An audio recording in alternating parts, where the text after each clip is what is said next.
Chers amis, bonjour. Nous revoici sur notre plateau de bien-être physique et d'intelligence financière. Alors aujourd'hui, nous allons parler de ce qui est de prendre l'initiative. L'amitié ne s'achète pas. Lorsque nous essayons de le faire, nous sommes deux fois perdants. Un, nous perdons de l'argent. Deux, nous nous faisons mépriser. Alors, l'information que j'ai pour toi aujourd'hui, c'est de te dire de prendre l'initiative.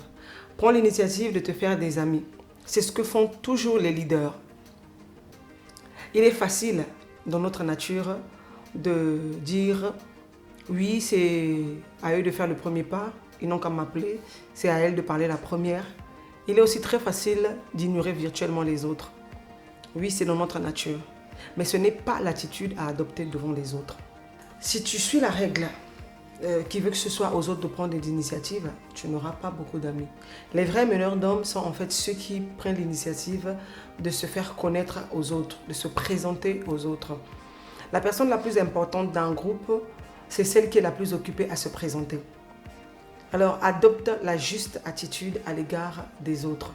Il y a une de mes partenaires de business qui me disait une fois, elle était en train de faire un recrutement, en fait elle se faisait de nouveaux amis.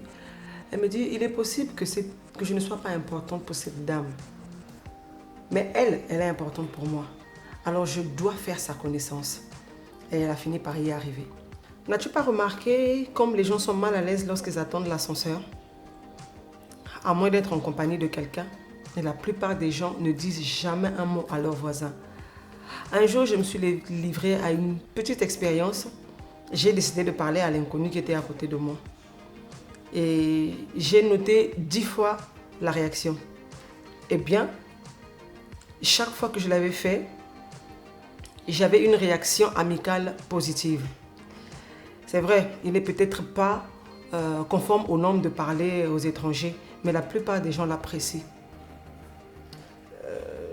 Lorsque tu fais une remarque agréable à un étranger, il se sent mieux grâce à toi et tu te sens mieux. Et cela vous permet de vous entendre. Voyons 6 façons de se faire des amis en prenant un tout petit peu d'initiative. La première façon, c'est de ne jamais manquer l'occasion de te présenter aux autres, à des soirées, des réunions, au travail, dans l'avion, enfin partout. La deuxième des choses, c'est de te rassurer que ton interlocuteur a bien pris ton nom. La troisième des choses, c'est de te rassurer que tu prononces correctement le nom de ton interlocuteur à sa façon. Parce que c'est très important en fait. Je me rappelle à l'époque où je travaillais avec des Israéliens et des Sud-Africains. Alors moi je m'appelle Magnificat. Et les anglophones, ils ne prononcent pas Magnificat, ils disent Magnificat. Donc chez eux, toutes les lettres se prononcent en fait. Mais ça sonnait très mal à mes oreilles. Donc, plus ils disaient Magnificat, plus je les corrigeais. Je leur disais toujours Magnificat. Mais eux aussi, ils disaient toujours Magnificat. Et je ne me fatiguais pas de leur dire Magnificat. Eux aussi, ils ne se fatiguaient pas de dire Magnificat. Vous voyez que c'est très important de bien prononcer le nom de votre interlocuteur. Et quatrièmement, c'est rassure-toi que tu épelles correctement le nom de ton interlocuteur. Parce qu'il y a des gens qui sont très pointilleux à ce point. C'est comme je venais de vous dire là, que je corrigeais toujours mes interlocuteurs chaque fois qu'ils prononçaient mal mon prénom. Alors si possible, prends son adresse et son numéro de téléphone. Cinquièmement, téléphone ou fais un petit mot ou téléphone à tes nouveaux amis que tu te fais chaque fois. Alors le sixième point, le dernier et pas le moindre, prends le temps de dire des choses agréables aux étrangers. C'est un exercice de réchauffement qui te permet d'être en forme pour tes tâches journalières. Si tu appliques donc ces 6 règles, tu auras alors adopté la juste attitude à l'égard d'autrui. Il faut bien reconnaître que ce n'est pas ainsi que pensent les gens moyens. Monsieur tout le monde ne prend jamais l'initiative des présentations. Il veut que ce soit les autres qui le fassent. Mais toi, fais preuve d'esprit d'initiative. Mets-toi dans la peau de ceux qui connaissent le succès. Ne sois pas timide. Ne crains jamais de sortir de l'ordinaire. Découvre qui est ton voisin et fais-toi découvrir de lui. Je vais terminer par une anecdote. je vous parlerai de Robert. Robert était un monsieur qui avait de bonnes qualifications, d'une intelligence exceptionnelle, avec de bonnes présentations et selon toute apparence très ambitieux. Mais un jour, ses collègues ont découvert en lui un point qui les a obligés, du moins temporairement, à le disqualifier. Et son grand handicap, il attendait la perfection des autres. Robert s'irritait pour une quantité de petits détails. Des fautes de grammaire, mâcher du chewing-gum, de longues pauses pour fumer. Alors Robert était surpris d'apprendre tout cela. Mais comme il aspirait, il désirait ardemment accéder à un poste mieux payé, alors il a demandé conseil à ses collègues qui lui ont suggéré 3 points. Le premier point, c'est de reconnaître que personne n'est parfait. Que personne n'est absolument bon, personne n'est absolument mauvais. Certaines personnes essayent d'atteindre la perfection, mais personne ne l'atteint absolument. Ce qui nous rend humains, c'est que tous commettons toutes sortes d'erreurs. La deuxième chose, c'est le droit à la différence.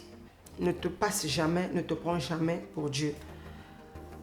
N'éprouve pas de l'antipathie pour les gens, suite à leurs habitudes, leur façon de faire, la différence de la religion, leur manière de s'habiller, leur manière de percevoir. Tu n'es pas tenu d'approuver les coutumes des gens. Parce que cela, en fait, nous éloigne seulement des autres. Ça nous crée certaines incompréhensions avec les autres. Nous ne sommes pas tenus d'approuver les coutumes des autres. Nous ne sommes pas tenus de juger les autres. La troisième et la dernière chose, c'est de ne pas essayer de réformer l'univers. Inspire-toi de la philosophie du vivre et laisser vivre. La plupart des gens n'aiment pas s'entendre dire qu'ils ont tort. Tu as bien sûr ton droit à une opinion, mais il est parfois mieux de la garder pour soi. Robert a mis en pratique tous ces conseils donnés par ses collègues et quelques mois plus tard, il commençait à voir les choses différemment. Il a commencé à accepter les autres pour ce qu'ils sont, ni absolument bons, ni absolument parfaits. Bien plus, dit-il, toutes ces choses qui me mettaient dans tous mes états, aujourd'hui je les trouve amusants. Et j'ai bien compris que notre monde serait bien monotone si tous se ressemblaient et étaient parfaits. Alors, je vais terminer en te disant que ton esprit est un centre de communication mentale. Il peut te transmettre des messages sur 2 longueurs d'onde avec une égale puissance, le positif et le négatif. Si donc tu ne contrôles pas ta pensée, tu trouveras toujours à redire chez presque tout le monde. Mais inversement, si nous pensons juste, si nous percevons correctement les gens, nous pouvons trouver en eux bien des qualités à aimer et à admirer. Alors notre bien se fait capital, personne n'est absolument bon, personne n'est absolument mauvais. La perfection n'est pas de ce monde. Chers amis, voici ce que j'avais réservé pour vous aujourd'hui. Nous avons parlé de l'esprit d'initiative, alors n'oublie pas, ne manque pas désormais de faire preuve d'esprit d'initiative parce que cela t'aidera énormément. Alors je te dis à bientôt pour le prochain numéro.